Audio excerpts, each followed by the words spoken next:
Blog Talk Radio.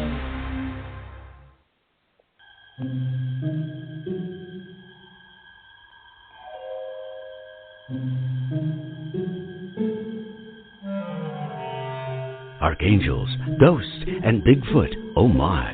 It's just another night for Supernatural Girls. Real stories, real answers to life's biggest supernatural mysteries. And now for another exciting interview with paranormal experts from this world and others. Here's your host, paranormal researcher Patricia Baker, on the one, the only, Supernatural Girls.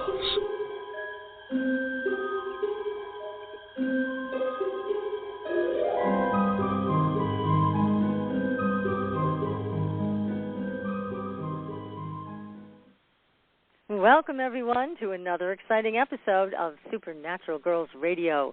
Now, tonight we are doing another Supernatural Health segment. It's going to be great, and it's all about medical Reiki and how medical Reiki is really breaking through into traditional health care.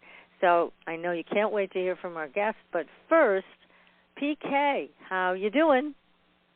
Doing fine. It's dry today, no rain today. How wonderful, although we love the rain. But it's a dry day. I just don't know how to handle it. Really? I know it. Dry in Tucson. And it's been flooding there. It's been crazy, absolutely crazy. It's start raining again in a day or two, but that's all right. We certainly could use it. And the poor cactus, I think they're out there dancing. They've been so stressed with lack of water. My God, the poor things. Oh, no. Well, they'll be happy then when the rain comes again. So what do you have for us tonight? I hear you prepared something special for everybody. Well, I was taking a look at, the two things that are the most important are our destiny number and our birth date. So I thought I'd give people an opportunity to take a look at what their destiny number is. And the destiny number is very simple. It's found by adding all the numbers of your birth date together, reduce them to a single digit. So if your birthday was June 21st, 1963, the 6 plus the 21 equal a 27-9, and the 1963 would end up being a 46-1. So your destiny number would be a 1. Now, the nice part about it gives us so much to look at because a 1 destiny number, they're here to be a leader. They're the ones to show examples. If your destiny number is a 2, you're here to be a partner and a peacemaker. If you have a destiny number 3, you're a communicator and creator. And if it's a 4, it's to be a builder and a detail person. And if it becomes a 5, it's to create change. And that's what this year has been all about, by the way. If it's a 6, it's to be mindful of friends and family and trying to make things perfect. If it's a 7, it's to be the teacher and the spiritual side. And if it's an 8, it's the one in charge. And if it's a 9, it's to take care of others, humanity at large. So that's how we take a look at those. So every number in our name, birthday, etc., has an effect on us. So our destiny number is the most important thing, I think. And then, of course, the achievement number, that's the month and day of birth added together. So you can find out so much about yourself simply by looking at those numbers. And if you have any questions, send me an email. I'll be happy to answer it for you. We've got a lot of nice things taking place if we just use what we have available. I mean, these numbers have been with us since the beginning of time in one form or another, whether they were using stones as the number, the glyph, whatever, but we have everything to gain by what's going on. So as I mentioned a few minutes ago, the universal year is a 5. It's all about change. So if your destiny number is a 5, you're here to help create the change. Everything pulls together. No shortcuts. Well, that's interesting. So, again, if you'd like to contact PK and you have a question for her, you can find her on the Supernatural Girls website and also on her own website, which is patriciakirkman.com. And she also does numerology readings for people over the phone or by Skype, so you can reach out to her if you want to know even more about beyond your destiny number, because there's a lot to this. So, that's for sure. My goodness, yeah. And please, everybody, make sure you go to our Facebook page, give us a like and a follow. We've got great stories there, more UFO stories than ever before. I don't know why, but all of a sudden,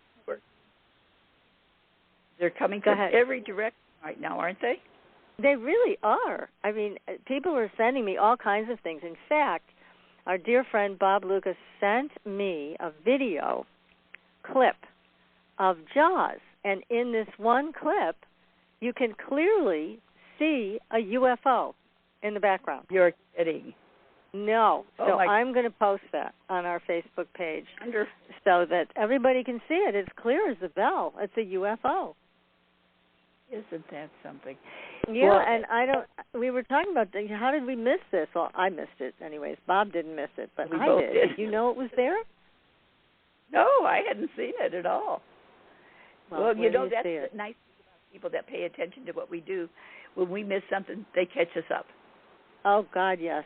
And sometimes that's what we need. And, by the way, everybody has been writing in about our last week's show with Lon Milo Duquette and how fantastic it was. Wasn't this great? It was fun. That was a fun show. He's an absolute doll. I just love his attitude and how upbeat he is. And he's just very charming.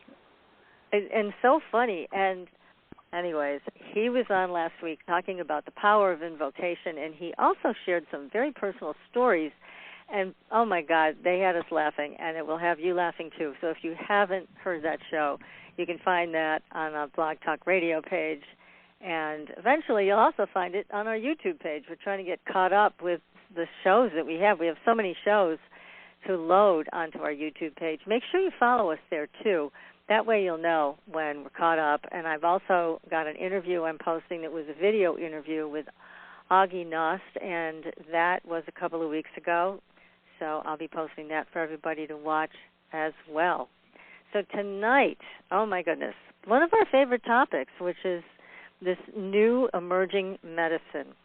So our guest is Raven Keys. Now, Raven, I'm going to list these initials, and Raven's going to tell us what they mean. RMT, CRMT. She is an internationally recognized Reiki Master Teacher who has worked with surgeons and other health professionals for many years.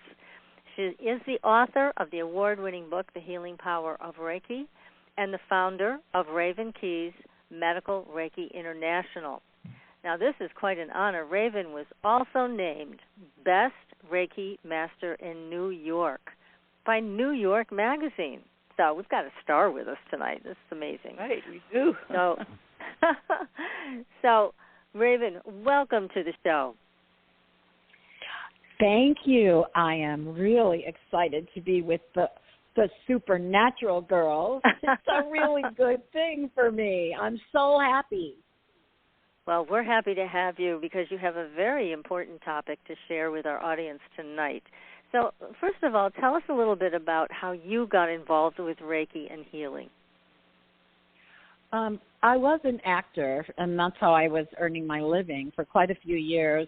And then I had a private yoga teacher, and she came to my apartment one day, and she said she had just studied Reiki, and so she said to me, you know what, you're too tired to do yoga today. You lie down on your mat, and she was directing my husband in yoga poses. So basically, she was only had her hands on the bottom of my feet and was paying no attention to me whatsoever. She was really paying attention to my husband. Move this way, no that way, just da-da-da-da. But meanwhile, I was having the most amazing experience, like going to a bliss state. And I thought to myself, I really just want to know how to do this. I want to be able to give this to people. It just like went off in me that I needed to do it. So I trained up and I became a Reiki master, and then I got a job right away. It was like 1995, and people didn't even know about Reiki. But somehow I was like, my feet were put on this destiny, and who knew? Like I just said, okay, I'll take the job, and I started working on giving Reiki in Equinox Fitness. which is a big company here in New York, and really actually it's international now, but it was at the beginning of the company. So anyway, they had a PR department. People were coming from magazines and getting Reiki and so on and so on. And so word started getting out in the national magazines clutch of those kinds of publications. And so one thing led to another, and then Equinox felt, well, I was very spiritual because people didn't actually know what I was doing, but it felt like it was a really good thing. So they asked me if I would teach meditation. So I said, yes, I would. So it was through a meditation class that I ended up meeting a woman who ended up needing open heart surgery, and she asked me if I would go to her surgery with Mehmet Oz, Dr. Oz, who's on TV every day. He was the premier heart surgeon in the whole United States at the time. And I said no. I was absolutely terrified when she asked me. I said, oh, no, I could never do that. First of all, I'll faint. I know I will. I hate the sight of blood. I'm squeamish. There's no way. And then what? And I'm going to stand next to a icon in the medicine? I'm sorry. I can't do it. But then, I was giving her a Reiki session to get her ready, and she was going to interview Dr. Oz the next day. She was interviewing surgeons, and she had already interviewed David Letterman's surgeons, blah, blah, blah. So now, as soon as she got on the table and was asleep, Archangel Gabriel came to me, and he's my main spiritual guide since all of this started. And so Gabriel came and said to me, you need to say yes. There's a lot that needs to happen from this. You have to tell Susanna yes and give her your resume.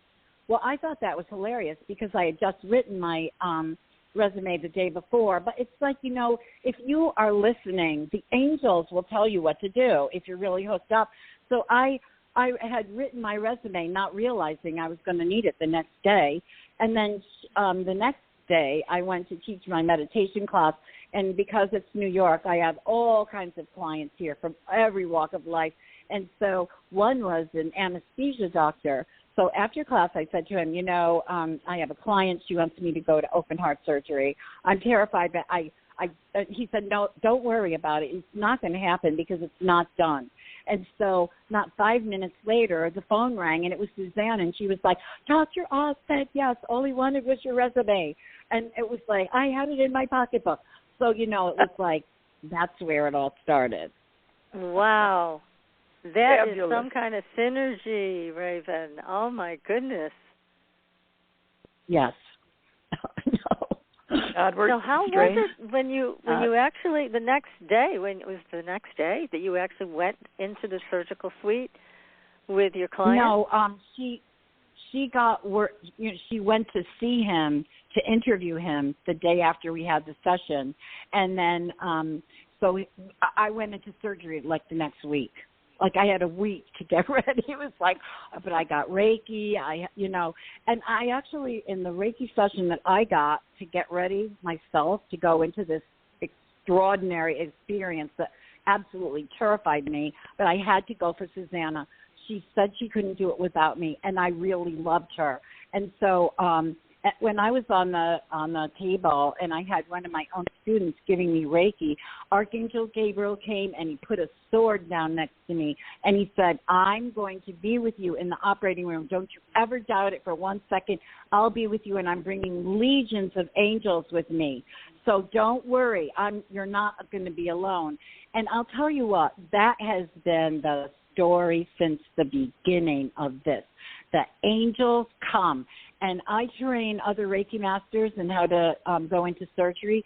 And the very first thing that we do in the training is I lead a meditation. I never know what's going to happen in the meditation because the angels want to meet the people in different locations.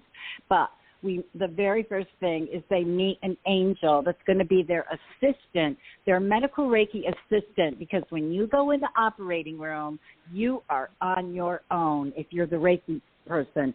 Nobody's going to pay attention to you. You have to handle everything yourself, and some of it is terrifying and can be so disturbing. So you need to have an assistant that's an angel, and that's all there is to it. So that's tremendous. Incredible. Yeah, so lead us through, walk us through what happened during this open heart surgery. I mean, where did they position you in the room, and did you get to have a hands-on contact with your client throughout the surgery? How did this happen? Well, it's pretty intense what goes on in an operating room. And for me, the first time to go to open heart surgery was really a big deal. For one thing, the operating room is colder than any other, the operating rooms are cold, but in open heart surgery, transplant surgery, the room is even colder. And so It's freezing. It's bright in there. The lights are really, really bright. And for me, the first time, it was like, here's somebody that I really love. She's called the patient in my presence. So for me, it's like I'm already having like all this reaction to the fact that she's called the patient because, right. And then now I realize it's because surgery goes on time after time after time. Nobody has the heart space or the mental space to really get involved with the patient.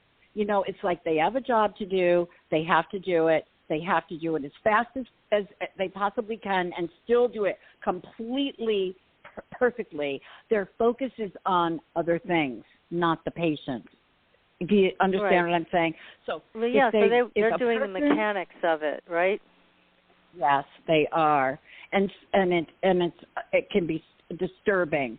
So what I do is I train people in what they're going to see and what they need to do and who way to stay out of and so on and what the hierarchy is in the operating room, and because I was trained on the job. And so anyway, here I am. I go in. They're like really shocked that I'm there. All the doctors are looking at me like out the corner of their eyes. They don't know what to make of all this. And I thought, I think I am going to faint because, for open heart surgery, they have to have the patient go on bypass. So that, the heart-lung machine. That means that they have to put these tubes in, and after a while, they shut the heart down, and all the blood starts running outside the body. It's, like, really intimidating for me the first time. I thought, anyway, so how does this get set up that this is all going to happen? There's this huge machinery thing that's taking up a whole big part of the operating room, and behind it are these technicians, and they are the ones who are going to operate this heart-lung machine. So when they're getting the patient ready for this, they make magic markings on the body, and then they jam these like things in because the person is unconscious, right? So they're already intubated. But it's like, for me, it was like, that's it. I think I had to turn away and face the wall and just pray to Gabriel that I would be able to do this, and we're not even started yet. You know what I'm saying? Like, this is the beginning. And so then one thing led to another, and I had met the anesthesia doctor before the surgery, so then he's calling my name. Like, I was shaking like a leaf. And then, he called me to the head of the table, and I was instructed to sit down on this stool. And so what happened and what happens is that I put my hands on the top of her head and started channeling Reiki right then and there. So it was pretty extraordinary. And I learned a lot, not just about how incredible it was for Susanna, the patient, and how she was really being tended to by angels during the whole thing, and that she was healing even while they were cutting and doing things, because that's what Reiki does. It's universal life force energy that it's life. People call it by a lot of names: God, Goddess, Source, Force, all that is, whatever you want to call it, universe.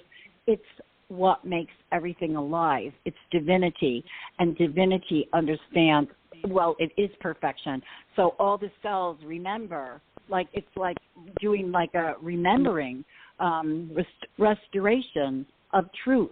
And so, so anyway, the surgery went really well. There's a lot of details that I tell about this in much more detail in my latest book, which is Medical Reiki, a groundbreaking approach to using energy medicine for challenging treatments.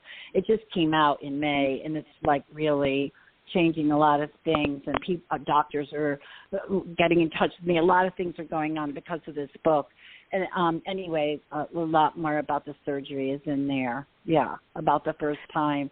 But what I found out is that when I'm in the Reiki zone, like doing that, I'm not going to faint because your own energy, like with Reiki, I don't know if you know anything about it, but you are the conduit for this universal energy or this divinity, and it fills you first, and then it comes out your hands.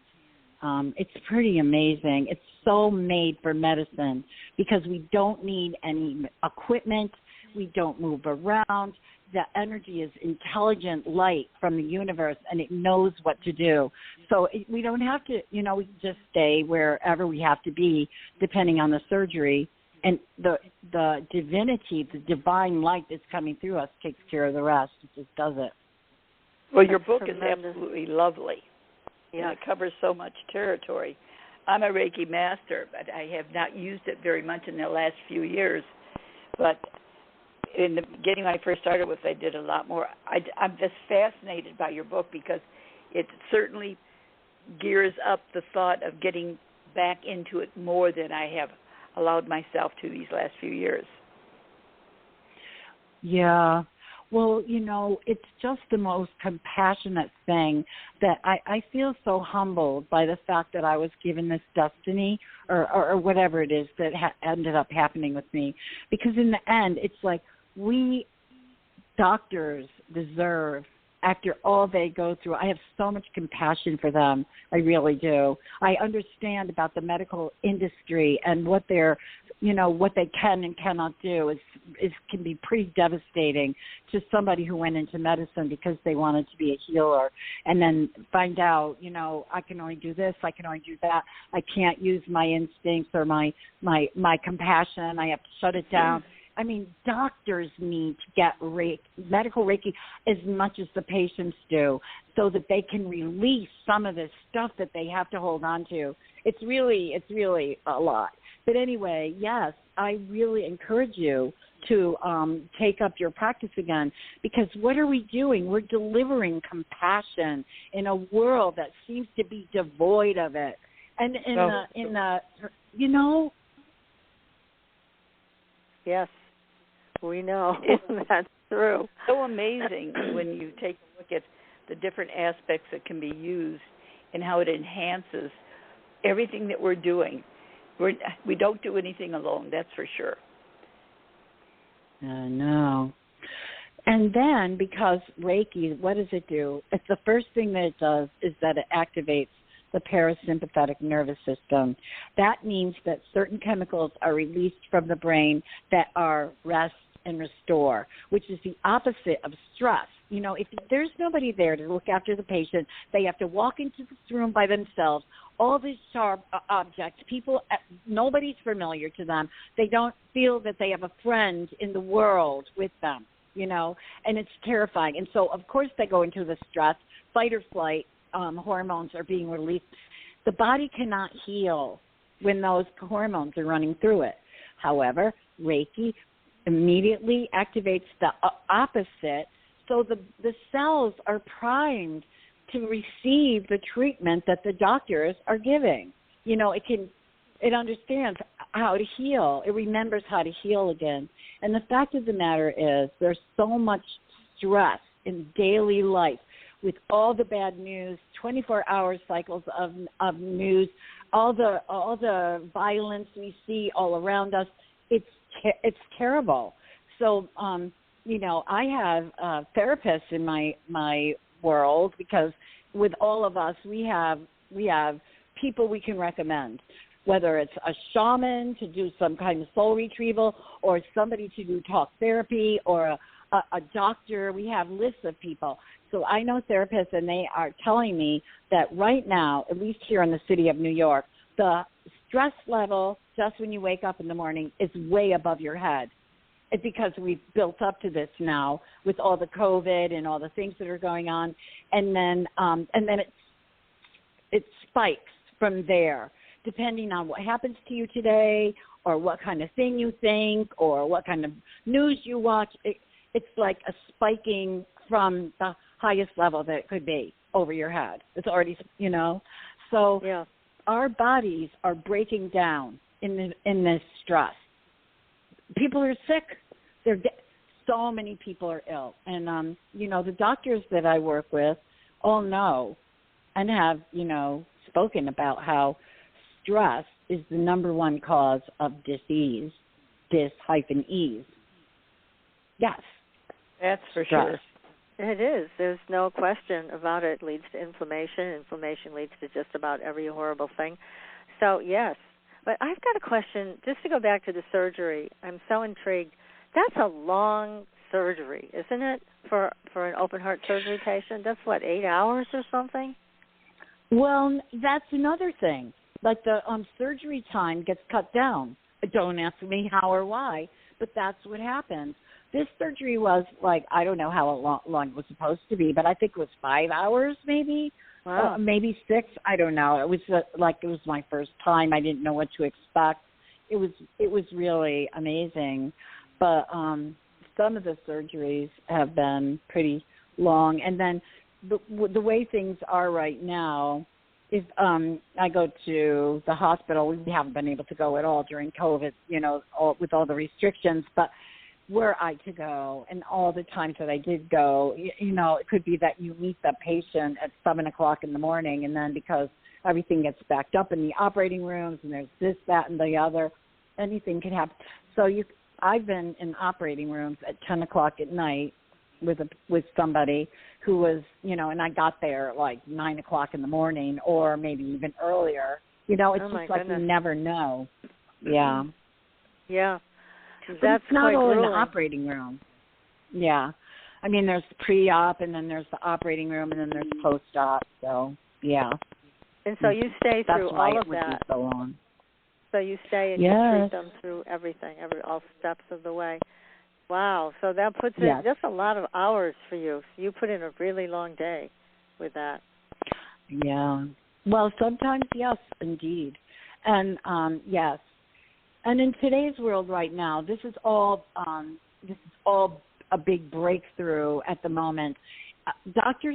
Mark Feldman, he's a internationally revered breast cancer surgeon who goes all over the place. He's a keynote speaker. He's teaching people things.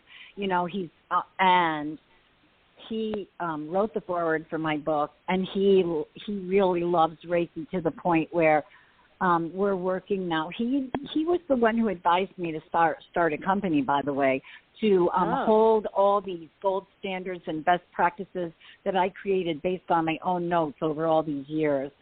Because the Archangel Gabriel came to me when my husband was dying and told me then that I needed to train as many Reiki masters as I could in how to go into surgery, because it needs to happen. Another needs to happen. It's the second time that I've heard this, where all these things now have happened just by following the yellow brick road that was laid out before my feet.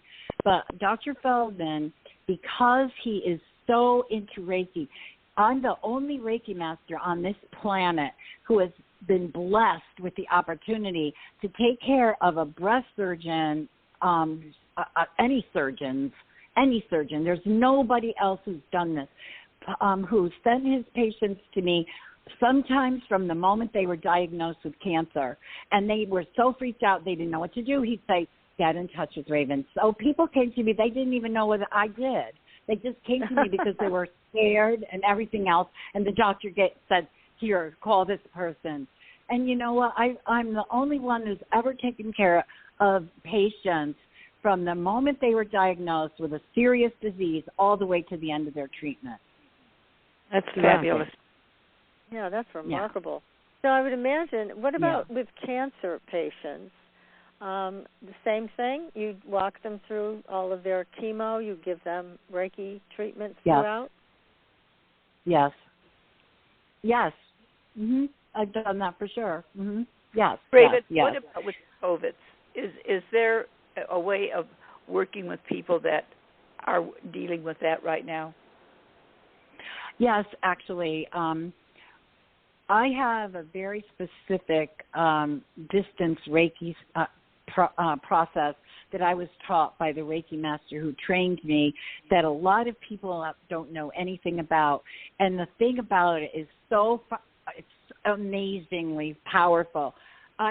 The way that I was trained, and I teach all the people that come to my trainings to do this, it's a process that you do remotely, and I started using it massively way before COVID. But for women, because I became, like, my whole thing for like more than 10 years has been working with this breast cancer surgeon and his patients. So the way I would use this was to clean blood, so that they, because the thing is,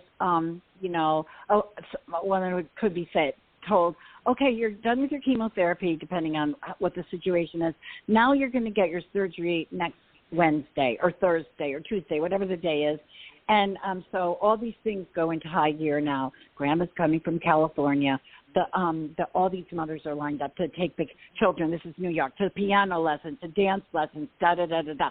Food's coming in, blah, blah, blah. All this stuff has to happen on top of everything else, like getting ready for surgery. You know what I'm saying? Now it's Friday. In order to get a surgery, you have to get all these tests. Okay, the chest X-ray and the EKG and all these things and you have to get your blood tested. Okay, now it's Friday.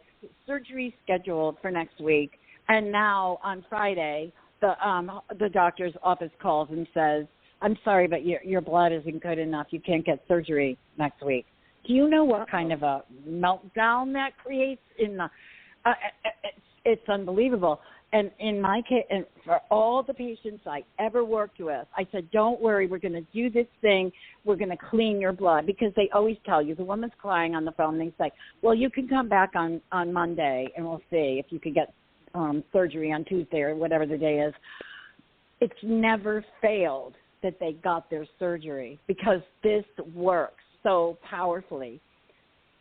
Answering the original question that you asked me about COVID, there are ways that we work. Now, what I just told you that I would normally do to clean the blood, if somebody's going to surgery and they're a client, we do that very same thing, because it does a lot more than clean blood, but it's just like amazing that it does that.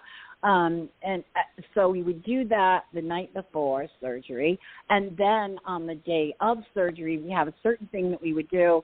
We might give them a remote Reiki session, maybe, if there's enough time while they're in pre-op, but it takes a little bit of organizing with the whoever's with the person. They have to keep us in the loop and notify us as to what's what. I had a situation a couple weeks ago where I found out.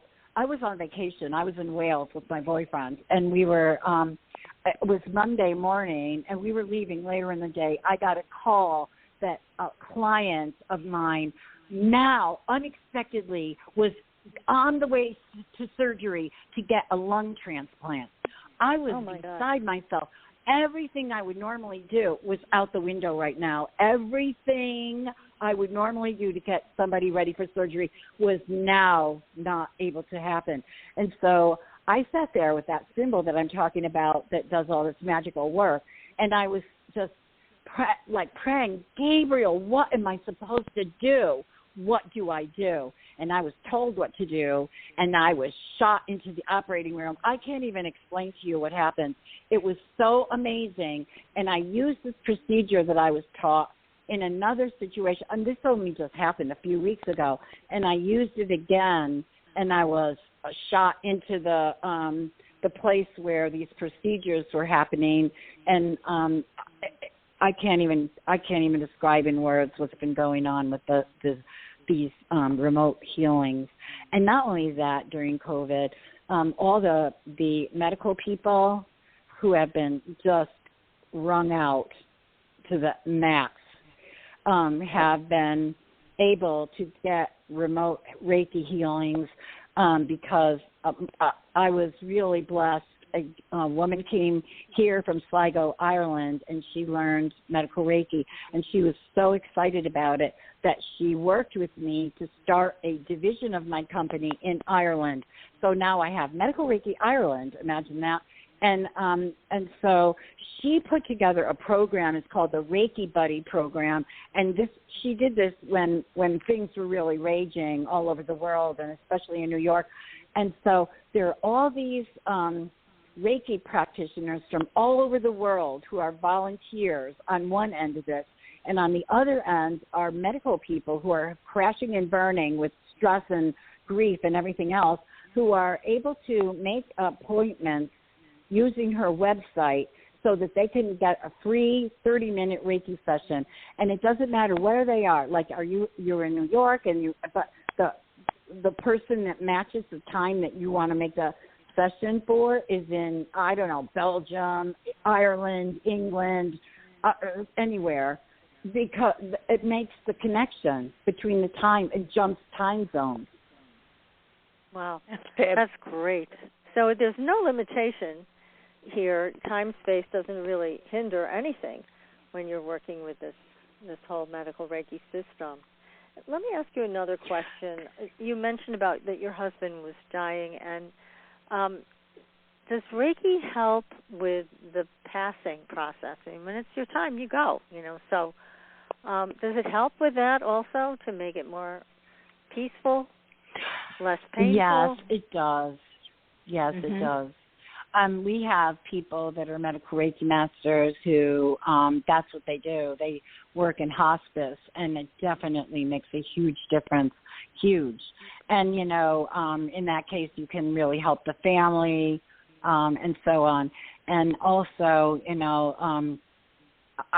I don't, like a lot of, the person that I trained, really second, the first person that I ever trained to go in the operating room was actually my son, who's a really powerful Reiki master. And I was going to have a surgery that was going to be 14 hours long in the operating room.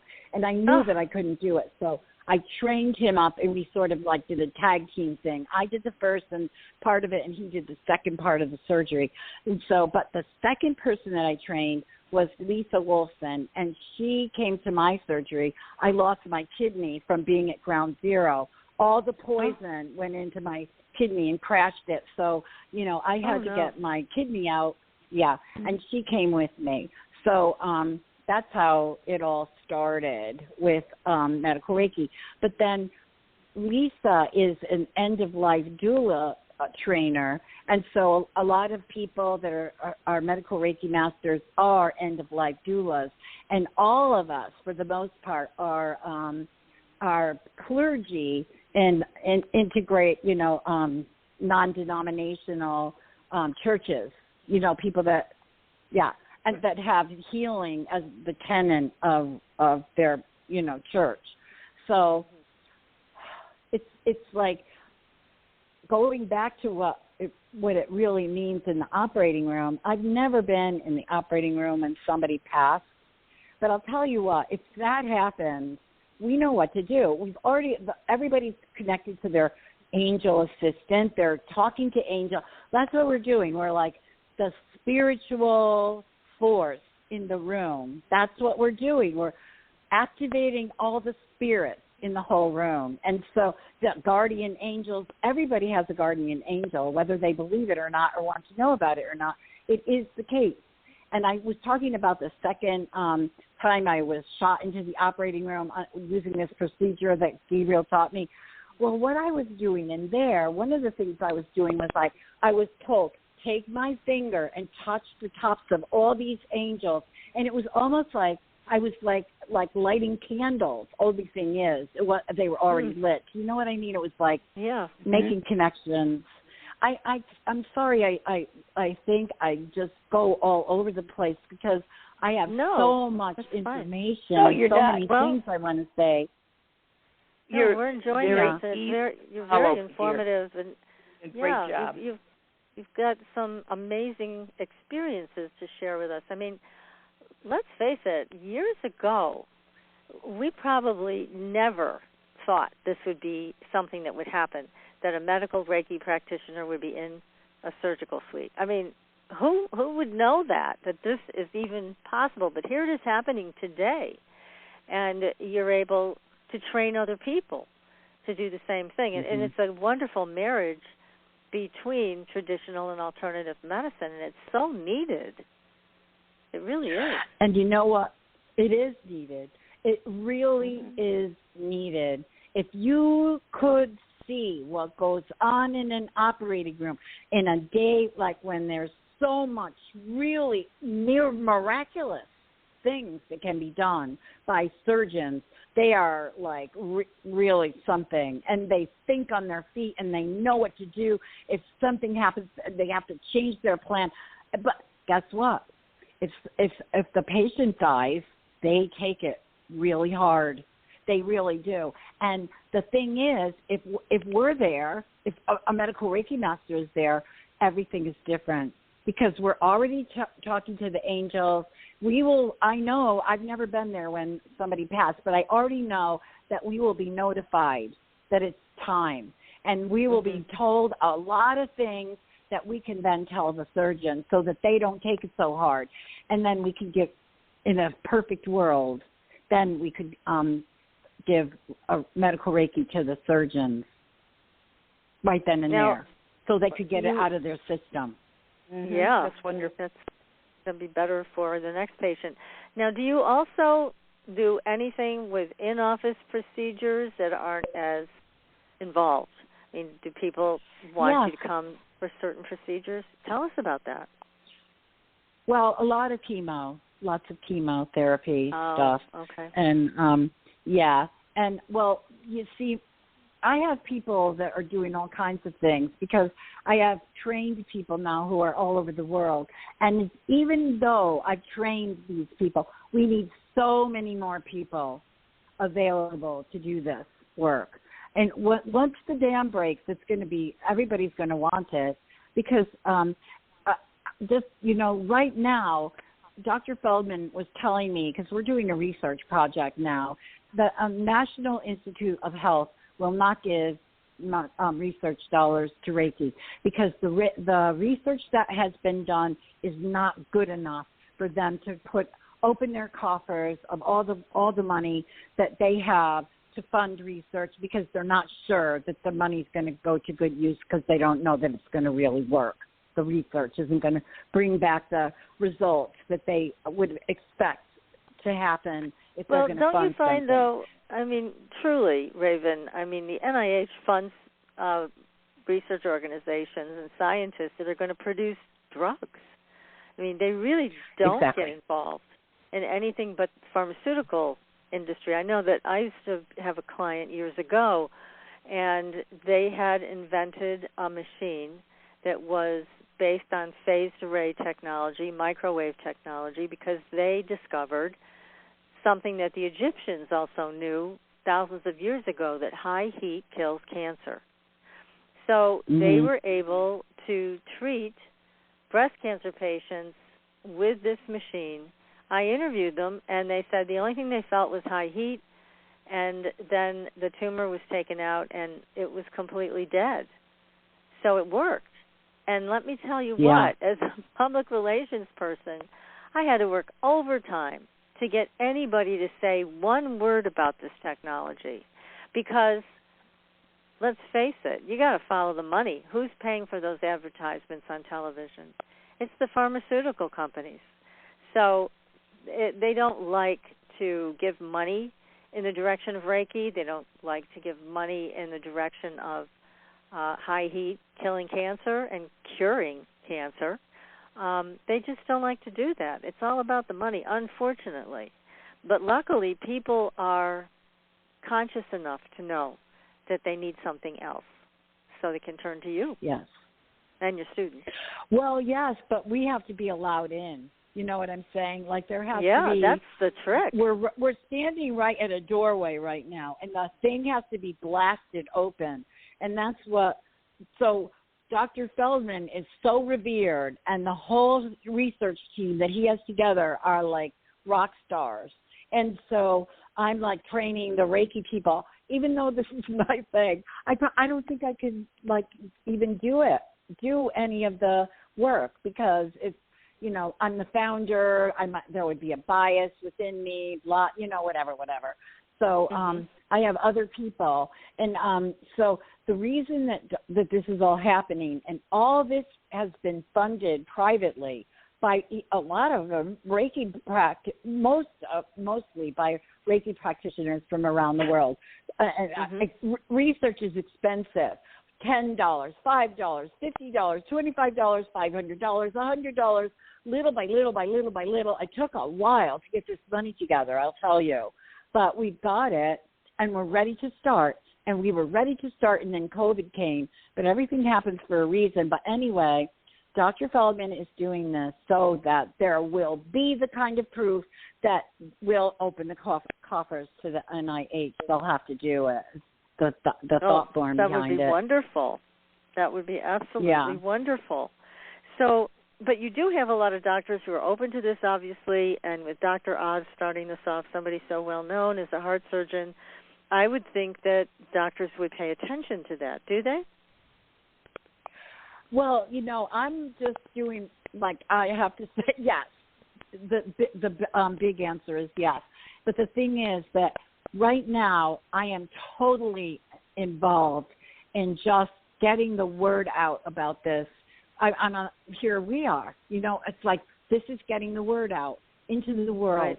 I have, like, my people out there, they're the ones that are taking the papers that they get, the support papers that they get when they take the training, and all their training and everything else, their credential, they have a certificate, they have all this stuff that they, you know, are signed up to do, and a protocol and all this stuff, and they're out there doing the work. You know, me, right now, I have all this other stuff that I have to do. So I'm not actually, my feet are not, you know, I'm not boots on the ground anymore like I used to be. And you know what? It really, I miss it.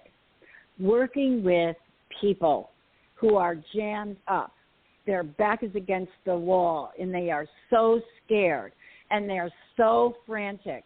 And the fact, oh, my God, I've just had the most amazing experiences working with people. And I miss it a lot. And it's like, you know, but this is what I have to do now. There's nobody else to do it. Do you know what I mean? It's like, even today, I have to write, I have to do, I have to explain, I have to speak, I have to do something other than be the boots on the ground. But the big answer is yes. And then Dr. Feldman, you know, he's a professor at Einstein College of Medicine, a surgical professor.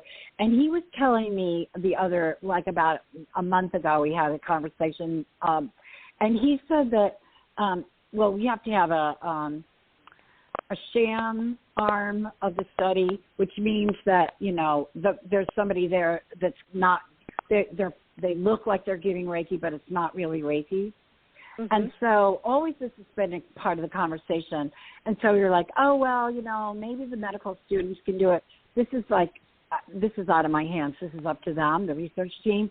But he was telling me that the medical students that are coming to medical school now are all really open to integrative medicine. They want to know all about it. They believe in it. So the big struggle is to find whoever they're going to be, that's going to be give the sham Reiki, to find people that don't believe in anything. Isn't that funny? Right. Oh my goodness. Well, so let's see.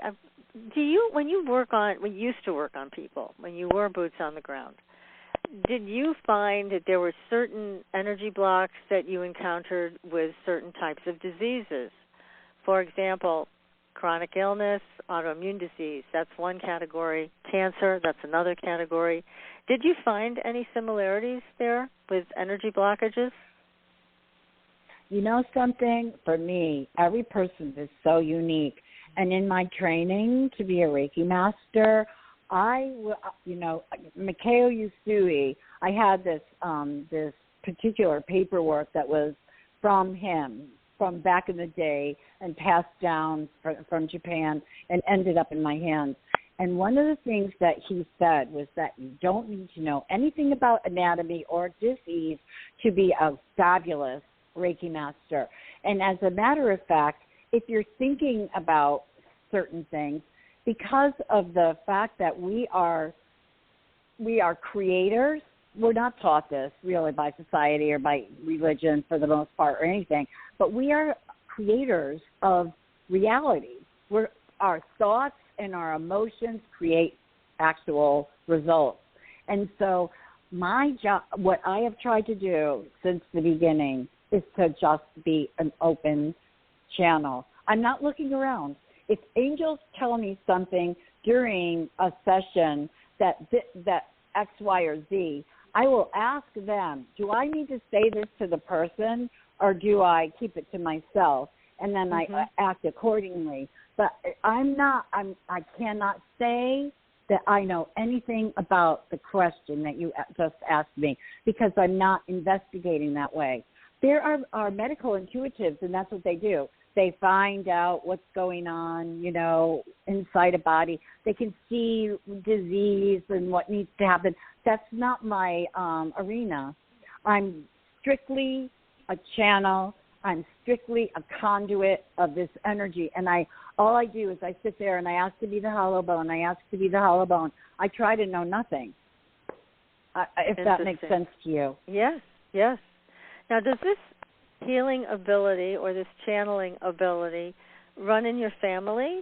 Do you have a lineage of this?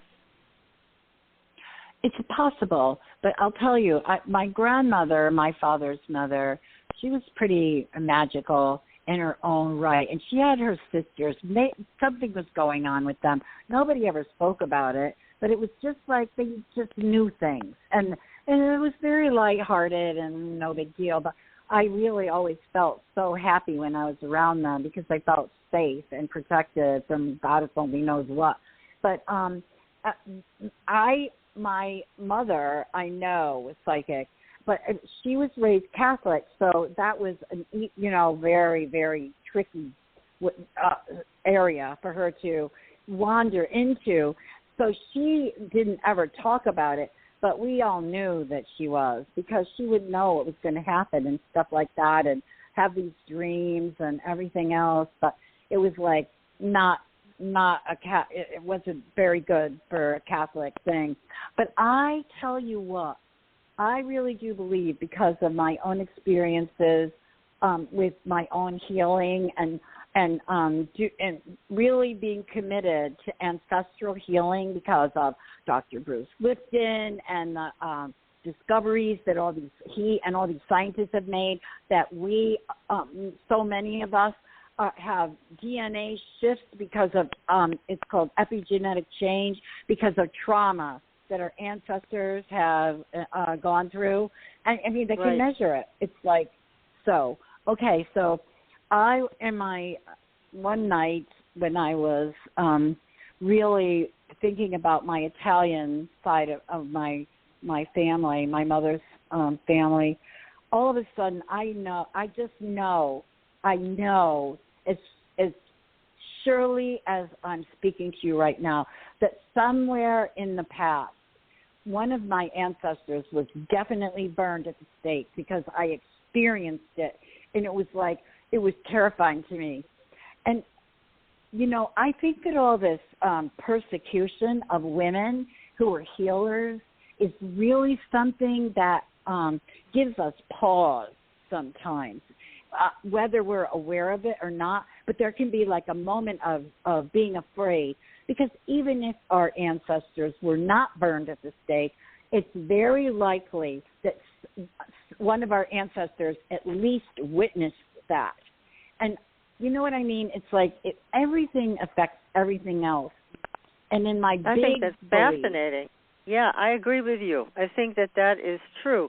And it's interesting, we're being forced into a situation now about this vaccine where mothers are really starting to take a stand and starting to join together to prevent this forced vaccination on their children. It's so interesting. It's a horrible thing to know that's going on, that's even being considered, but at the same time, it's so wonderful to see women coming together to take a stand for the child's health and welfare. So, yeah, I think it does take sometimes a lot for us as women to stand up and be seen as healers, caretakers, pioneers along these lines. Yeah. And, you've made a really excellent point. Well, I have a different view about the vaccine myself, because when I couldn't go to school when I was a child unless I had vaccines. And then in my mind, it's like, polio was wiped out, smallpox was wiped out, all these things are wiped out, and it was a celebration. And when I was a child, I'm probably older than you two glamour girls, supernatural girls. We like glamour girls, too. Nobody ever died of too much glamour, my friend Paul used to say. And I went to school with kids that ended up with polio, and they had braces, and I know people that had polio when they were a child, and the results were forever. I mean, their body is still the same as when they got the polio. And anyway, and then, I don't know, I just know too much. I work with doctors. I know what scientists are like. All they live for is to end suffering, and so I have a different view of it. But what in the big we're not picture, anti-vaccine, but it's taken on a life of its own for strange reasons. So, there's nothing that I think either PK or I would argue about in terms of the polio vaccine or a few of these others, but there's something more happening that has spurred people, especially women, onto taking a stand in a whole different way, and it's a very powerful stand that's being taken in schools and other situations that I'm just looking at it more as an opportunity for women to say what they feel despite the backlash. So if you talk about that, with women who were burned at the stake for healing or for having land or property that somebody else wanted. So, exactly. There's a lot unconscious there and subconscious that I think you're right. It does keep us from speaking out. No matter what the belief is, we deserve the right to say what we think and feel. So, there's something back there. This kept us in place, right? In our place. So, but this is all very exciting stuff that, you're really leading edge and you're breaking new ground with medical doctors who previously would have looked at this and, just shunned it. Well, the thing is, I talk to a lot of people, and they're like, oh, well, this and that, but this cannot be woo-woo. It cannot be. It has to be based on science. And, my whole book is about, in the end, it is for patients, but it really is for doctors. My book that I just wrote, it really actually is for doctors, for them to be able to see what is going on, because I feel like after a while you can't see. And there's so much going on in this moment that we're alive. Going back to what we were just saying, we're all the healers, even whether you know it or not, we're all being called to do ancestral healing and clear up the DNA of humanity. And I'm even hearing that there are going to be some people that survive all this, because the shamans, the scientists, the this, the that, they're all saying we're in the sixth extinction mode for the human race. But what the angels are saying to me is that there's going to be a transformation in humanity itself, and that whoever survives this is going to be vibrating at a different frequency, and there will be kindness, there will be an understanding that we all have to help each other, there will be community, there will be. And because the human reality is being shifted into a higher vibration, oh my God, it's just like such a huge subject, isn't it? It has a lot of tentacles to it, that's for sure. Yes, and I think a lot of people are really attempting to embrace a higher vibration. Now, I do have some questions from the audience for you. They want to know what's involved to study this. How could they learn this? How long does it take? How much does it cost? I mean, they have a lot of questions about that. Okay, well, a person has to be a Reiki master that has studied with an actual Reiki master in person, because there are people now who are, offering Reiki Master Teacher training for $49. You never see anybody. You get all these videos. You never practice in front of a person. It's like those people are not allowed to take the training. We're vetting these people so the doctors can relax and let these people into their operating rooms, knowing that they're operating at the highest level. I call this an elite team of Reiki masters, the certified medical Reiki masters.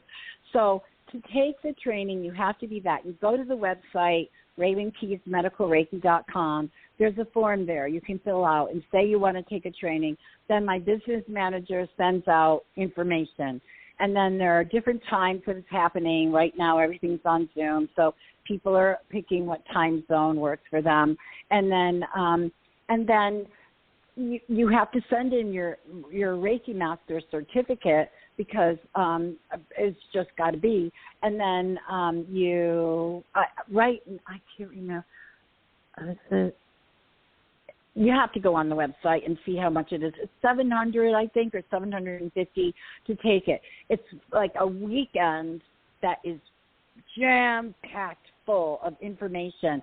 And the whole first day is really academia, except for in the morning when you meet your Reiki angel, who stays with you for the whole thing. So there's a 63-page manual that comes with all this, and all these support papers and everything for anybody to bring to doctors, surgeons, give to clients, patients, everything, whatever. And then it's very bardic, if you will.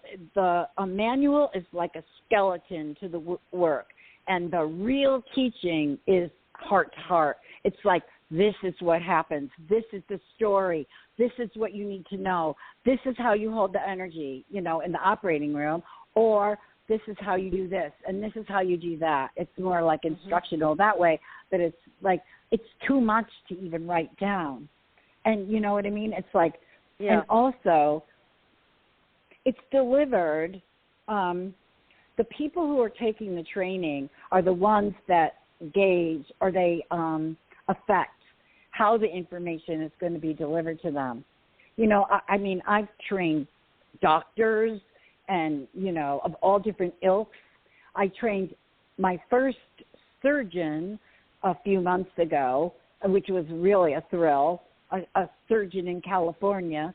And so if there's like a lot of people that are more medically minded, the tone that I would normally, I just would, be speaking to that audience. But it's a very impassioned training and filled with passion and love and belief and understanding and connection to spiritual realities, because this is spiritual energy medicine coming into allopathic medicine, and it has to happen. It has to happen. How are you supposed to get a transplant? This is so harrowing. It's just off the charts. It really is. Just off the charts. It is, and it doesn't stop with the surgery, because then people that have had transplants have just years of enormous medication ahead of them also. And be careful with what they're exposed to. I mean, it is a process that goes way beyond the actual surgery. But, it's wonderful that you and your students can help this process. And is it also possible, because I know a lot about Reiki to a point, but can you actually reverse conditions so that they don't need the surgery? Well, I would never proclaim that. For one thing, I could be put in jail if I ever said that to anybody.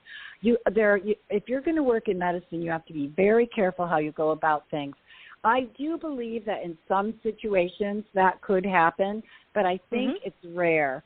And therefore, it's not a good idea to give anybody that kind of hope. it's just not. It's not ethical to tell somebody that that's going to happen, because you know for sure if somebody gets a surgery, whatever it is going to be taken out. But you don't know for sure if you're going to be able to reverse anything.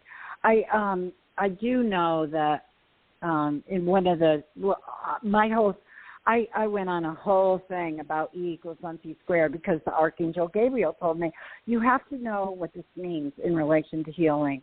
Well, it was a really big deal, and I did come up with what it meant. And but after that happened, I was teaching in Boise, Idaho, and this is before the book was even done. And the angels came, like I was like being taught that I was going to be receiving other formulas. And the first one that came was, I was told that heal, the word heal was actually an acronym. Is that what you call it? Like FBI, CIA, whatever. That it meant heal. H=energy of absolute light. Mm-hmm. H=energy of absolute light. H=energy of absolute light. And at the end of that meditation, I said to the class, I said, I was just taught this, and there was somebody in the class that said she had seen a video of these Reiki masters in a room in Japan, and they were all standing around the person, and they were chanting, heal, heal, heal, heal, and they were watching the tumor disappear on the screen. Oh. Yeah, that was in China. I know Greg Braden talked about that, and there's a video, and you can actually see the tumor disappearing as they're chanting. And it took place in I think it's the Hospital Without Medicine is what it is. They don't do medicine there. They don't do surgery there. This is what they do, is all energy healing. And it was quite remarkable, because the woman had a tumor in her bladder that was very easy to see. And you just watched it disappear as the three of them chanted. So it was remarkable. I have but a question. It just shows how much can be done. Yes. I have a question. Was the woman Chinese that they were working on? I think so. Do you remember? Yeah. Yes, I think she was. I think that some cultures have more of an intention, like a bias, to be more aware of the fact that energy medicine could work, acupuncture could work. You know what I mean? Like, I think they're more attuned to it. So because this is just me, like, making an assumption, really, because they expect it to work, it could work. I don't know about Western people. I think that we are really jaded a lot. Well, you're right. No, I think you're right. People in the Western world are trained into thinking that something has to be done, something has to be taken out, off, whatever. We have been taught that's the only thing that's going to work. Well, you're right. In some of these other Asian cultures, India, we have a whole different mindset in those cultures of what is possible. So it does make a difference. But I'll tell you what, watching the tumor disappear was life-changing, to see something like that happen in front of your very eyes. And it was an interesting presentation by Greg Braden about it. You can see it on YouTube. It's there. And he does a great job explaining everything of what's going on while it's happening. So, there's so much, because healing is a personal journey. And it isn't one size fits all. It really isn't. Right. You're absolutely right. That is absolutely the truth. I'm sure that in your practice, when you were in practice, you also found that to be true. Some people responded right away, and some with the same condition. Other people didn't. Who's to say why, I guess. I wanted to say one thing. When you say when I was in practice, I'm sorry. I have to believe and know that I'm going to practice. You know what I'm saying? I must be able to do my work. And I just had to take this time right now to write this book. Oh, my God, it was so much. I can't even tell you what it took to write this book. It took me 7 years to write it. and I thank my editor at Llewellyn, Angela Wicks. She saved me because you can see that I have all this information. She was the one who gave me a chapter outline to write to. If she didn't give me that chapter outline, I don't know what I would have done. She'd never done that before because she was the editor for my previous 2 books, and she had never done that. But this time she understood that I needed to have that, so she gave it to me, and thankfully. But it was a lot of crying and a lot of tears and a lot of worry and a lot of feeling like I couldn't do it. And I never felt like I couldn't do something in my life. But I thought, I don't know. I don't know if I can do this. It was so much. And because I knew that I had to write to doctors. It's one thing to write to us, the healers. Right. Like, we all get this. We understand what it is. But to, break through this wall, the training of doctors is really, some of them only believe that science is the only thing. It's the only thing to follow. What can be proven? Yes. Then there's, makes it difficult. And you even have a chapter in here, what if my medical provider says no? Yeah, what do people do then? Well, it just depends on the situation. You can, if they say no, that they're not going to allow you to have somebody in the operating room, you can still work with a medical Reiki master to do remote things, and still assist you. But in the big picture, from my point of view, having somebody in the operating room with you goes way beyond being able to receive something remotely, because there's the whole thing of walking into the operating room by yourself with complete strangers in terror. Yes. That doesn't happen if you have a medical Reiki master with you, because you've already connected with that person. You've reassured them. You tell them you're not going to leave them, that you know what you're doing. Feel the energy. Isn't this wonderful? And you just put them in a different headspace altogether. And then the heart space, and then the parasympathetic nervous system is activated. All these things are going on that override the terror. It's not like you can completely eliminate it, but I'll tell you what, they know you're not going anywhere, and they're not going to be alone. And that's a very big deal for a patient. So, it is. So you could say, okay, fine, I'm going to interview other doctors. In this country, you can, in the United States. In other countries where they have, different kind of medicine, you just get what you get, and that's the end of it. But, so in America, who makes the most money for the hospital? The surgeons. That's who. The operating rooms. That's where all the big bucks are coming from. And if people start saying, well, I'm going to just go to somebody else then, if you won't let me have this, I'm going to find a doctor that will. And after a while, it might not matter, if you're going to one person, but if person after person after person after person starts going to a different hospital because they will let them have medical Reiki, and why shouldn't they? They don't have to pay us. Right now, insurance doesn't pay for it, so the patient's paying for it. We have our own liability insurance. We follow protocol. If they need us to get something, we get it. It's there's no reason not to do this. Nothing. No reason at all. So if people start, if hospitals start losing money because they won't allow this, they'll allow it. That's true. Without a question. It's about money. It is. It is. That's how it runs. And so, yes, you're right. They start losing patients that aren't paying. Their insurance isn't paying because they're going elsewhere. Yeah, they'll change their minds pretty quick. So, let me ask you about some more of your personal experiences with your practice and healing and working with doctors, because you've had a very positive experience overall, I would say. But did you ever have one that wasn't so positive? Yes. Not with surgeons, because, the surgeons that I've worked with are just at the top of their game. Nobody's going to say anything to them about anything. But I've I've had, it's situations like up with other members on the team. Yeah, they don't want me there. They don't know what I'm doing.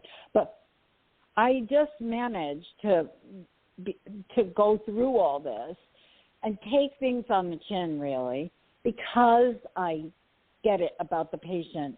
They need, I would just like, that person needs me. I don't care what you say.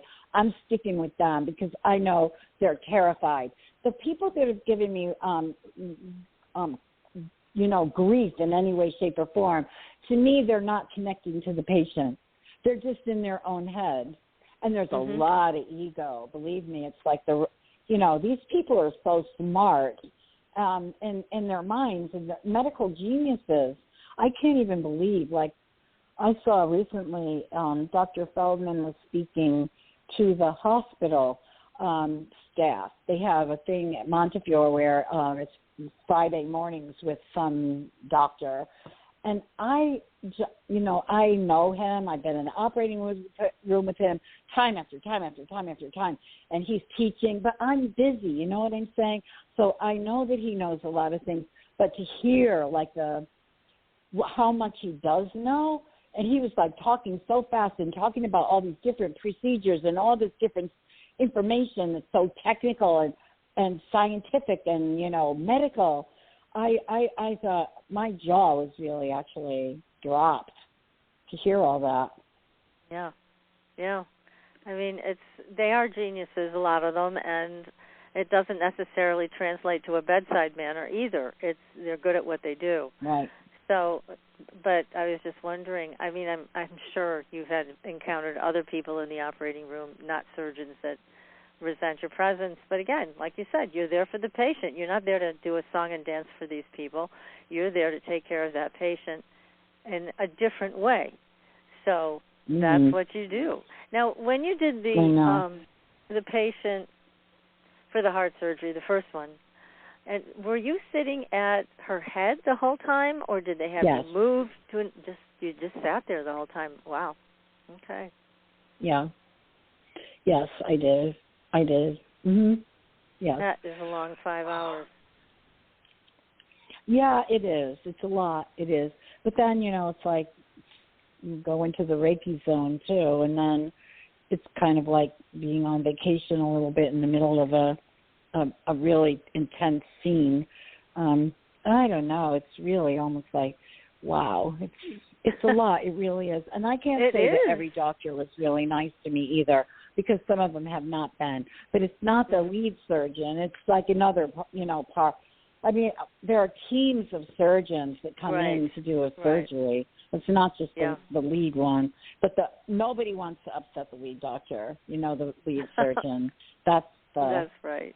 The main person in the whole universe in this room. Yeah.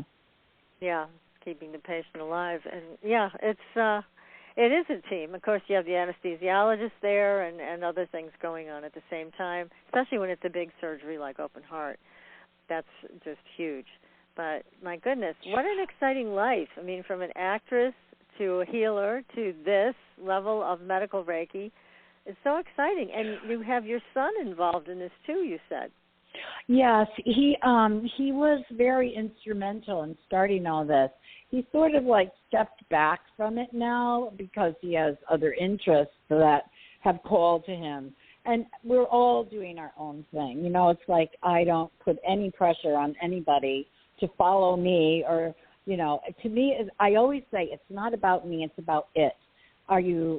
Is this what calls to your passion? Or not? It doesn't matter. It can even shift. But I wanted to talk about anesthesia.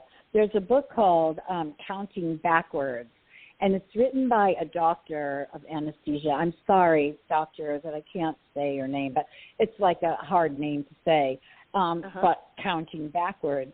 And he talks about how it's kind of like this medical Reiki is going to fall into the same category in a way as anesthesia. They do, after all these years, they do not know why anesthesia works. And that's right. Says, I think that's hilarious. Yeah.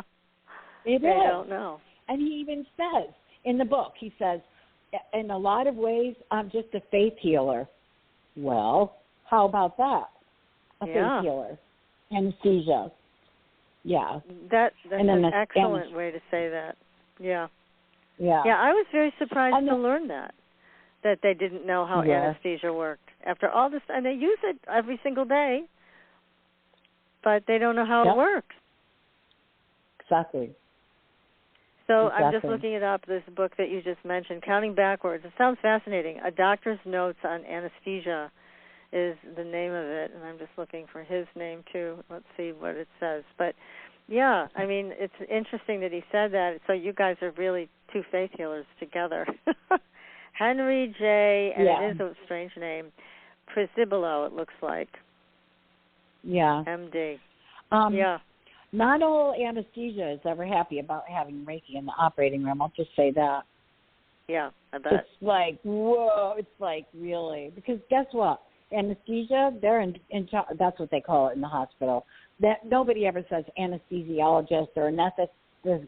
They don't even say that word in England, right? But I can't even say the way they say it. Anesthetist. I just can't say it with my mouth. Don't do that. But anyway, they just call it anesthesia. Has anesthesia been in? How many times have I heard that in pre-op, you know? Yeah. Because when anesthesia comes in to pre-op, that's the last round of questions, and then you're pretty close to going to surgery after that. So if the lead surgeon comes in or anybody, has anesthesia been in, that means, it means a lot of things. But anyway, yeah, anesthesia is a really big deal. Yeah, it is. That's the person that's keeping the patient alive and unconscious and hopefully at the same out of time. Pain. Right. Mm-hmm. Yeah. Now you mentioned that you did a surgery with your son. You both did a tag team with it because it was particularly long. I think you said 14 hours. What kind of surgery was that? It took 14 hours. Well, I have to take a breath on this. It's called a flap. And it's a surgery when a woman is going to have a mastectomy, meaning not a bilateral mastectomy, just one side usually. I've never seen it when it's both. But then so there's two major surgeries going on at the same time. There's the mastectomy, and then there's the plastic surgeon is there at the same time as the breast cancer surgeon. And they, at least in America, and what I've seen. I can't say that this is how it goes in other countries because I've heard it a different way, like in England. For example, I have a friend who went through this. And so there's a second surgery going on with a plastic surgeon that's doing all this stuff with the stomach and doing all this really intricate microsurgery. You know, they're like removing fat and tissue from the stomach, and they're going to build the breast. Oh, it's very. Oh, it sounds like a great idea, doesn't it? It sounds like a great idea, but does it work? I cannot say anything medical because I'm not able to. I just know that it can be a lot to recover from. Let's just say that. It's a lot to recover from because a person just got two major surgeries. Right. And there's a lot. It can be really a lot to recover from. And so it is. You know, I don't want to say I don't want to talk about it. It's really too upsetting to me to talk about that flat thing. Okay. That's why I needed my son there because it was going to take all this time. So the plastic surgeon is like amazing. I mean, doctor, the first time when I went to surgery with for that heart surgery, there was a phone call, came into the operating room, and and they had a heart, and so Dr. Oz was like, call Mr. Such and so, because after a while people can't leave the hospital because they're too sick. So there was a patient that was about to get the heart. He goes, we're going right from here into transplant surgery. And so it was like, and then he said, oh, a heart surgeon has to have the bladder of an elephant. Because, like, yeah, I guess so. It's like, whoa. because he didn't leave the room. And now he's going into another surgery. But anyway, I'm supposed he could like take a break on the way. But it was hilarious to me. But in this case, the plastic surgeon was there doing microsurgery from the beginning, and it was because of the microsurgery situation and building the breast that was going to take all the 14 hours. That's the time-consuming area. Okay. Yeah, I just couldn't imagine what would take that long of a period of time, but it makes sense the way you just explained it. So, oh my goodness. Well, this is a wonderful book, and it's so encouraging, too, to, I know, my entire audience here tonight, that you work with angels, too, and that you help other people to work with angels. So they feel the presence of that and all of the energy that the angels bring with them, which I imagine is quite powerful. Yeah, it is, actually. It really is. I mean, these people do surgery time after time after time. Dr. Feldman has said that when medical Reiki is in the operating room, everybody gets to remember why they went to medical school in the first place. They all wanted to be healers, and they get to remember it. Oh, nice. Oh, what a beautiful thing to say. Gosh, that's wonderful. Yeah. So do you have another book on the horizon, Raven, or is this it for now? I think this is it for now because, this took everything. This is my life's work so far, and I don't know. I just want this book to, fly into the world and spread everywhere and bring blessings because going back to what we were saying before about, that the human race needs to transform, the angels have told me that us doing this work and bringing this into medicine, the revered medical in reality of so much respect and the white coats and everything else and everybody revering the doctors, so many people are sick, and if everybody comes in and gets medical Reiki, it's going to transform humanity because it's bringing divine energy into time-space, meaning here and now, through bringing it into an operating room, into a person's body, into the whole reality of everything. And Reiki changes the vibration in the whole operating room and in everybody's cells, and it's big. So I don't know. I just keep going forward, even on the days where I think, what am I doing? It's just too much trouble. I'll never give up. Well, that's what this is going to take, is somebody like you who is very persistent and passionate about what you're doing and what you're offering to the world. And this is a whole change in consciousness. It's not just offering people comfort. It's a change in consciousness. So it's wonderful that you're doing this. But it takes all of us. It's not about me. I always say, I'm like the point on the nail that's going to build the building or a bridge or something. I'm the point on the first nail, and Dr. Feldman is right with me there. We're the point. And then it's but we need the whole nail. It's this cannot be, I cannot do this alone. Those days are gone. I'm not a martyr. I'm nothing. I'm no guru. I'm no nothing. I'm just a woman who's decided. I've been given this job, and I haven't backed down. I have not backed down, and I'm really proud of myself for that because it would have been a lot easier to not do any of this, really. And you're right. You're right, but good for you, Raven. Really, good for you. I want everybody to come with me, though. It's do you believe, are you a Reiki master? And that's one of the things that gets, are you a Reiki master? It's are you? It's what are you going to do? Right.